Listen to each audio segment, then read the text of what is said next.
De Dunkerque al Montgó és un nou llibre que conta l'aventura de la mesura del metre al principi del segle XIX a les comarques del sud del País Valencià.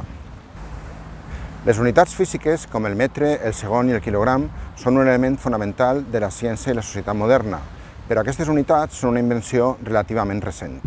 Sempre hi ha hagut sistemes de mesura i al País Valencià teníem unitats tradicionals com el pam, la vara, la passada, la brasa que gasten els mariners, però no estaven uniformades. Això generava un problema per a usos científics i socials. Per exemple, la vara de València i la d'Alacant eren un poc diferents. Això dificulta el comerç i l'exportació.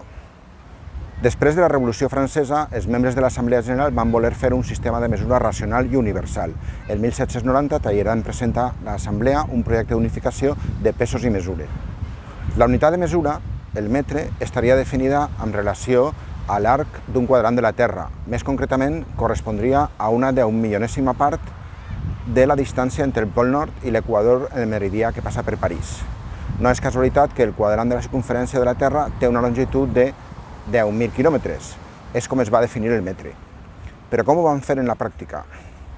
Els dirigents francesos van designar un equip de científics per a mesurar una part de l'arc del meridià de París de Dunkerque a Barcelona.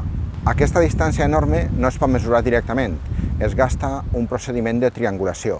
El tram s'encaixa en una col·lecció de triangles que es mesuren amb precisió determinant els angles des de punts alts que permeten visió llunyana.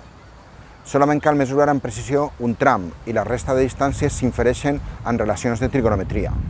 Mostrem la triangulació de Dunkerque a París que es va encarregar a Delambre. Les mesures van començar en 1792. Pierre Méchain va dirigir la mesura del sud fins a Barcelona i van completar la mesura el 1794, però hi havia alguns dubtes sobre l'exactitud del resultat. Per això, el 1802 van obrir un projecte per ampliar la mesura del meridià fins a les Illes Balears, acabant en un triangle de vèrtex en el desert de les Palmes, al costat de Castelló. Malauradament, Méchain va emmalaltir de malària o paludisme a la Serra d'Espadà i va morir en un palau al centre de Castelló. En aquesta ciutat hi ha elements recordatoris del gran científic que hi va faltar en 1804.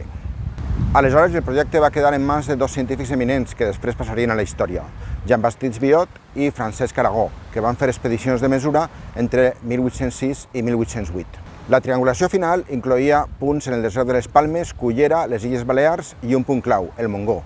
La raó, segons van escriure, és que la muntanya entre Dénia i Xàbia, el Montgó, domina tots els costats de la mar. Els navegants el noten des de ben lluny. Des d'aquesta estació descobrim lliurement tot el regne de València al costat nord i a l'est les illes d'Eivissa i Formentera.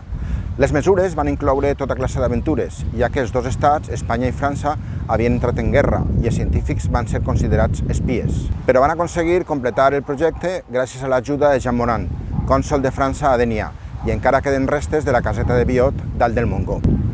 Tota aquesta història ha estat recopilada i molt ben presentada per 4 autors de pobles al voltant de Montgó, de Dénia, Xàbia, Pego i Gata. El seu llibre, publicat per Cito Edicions, està disponible en paper i e-book i el recomane per a conèixer aquesta aventura fascinant de ciència i història.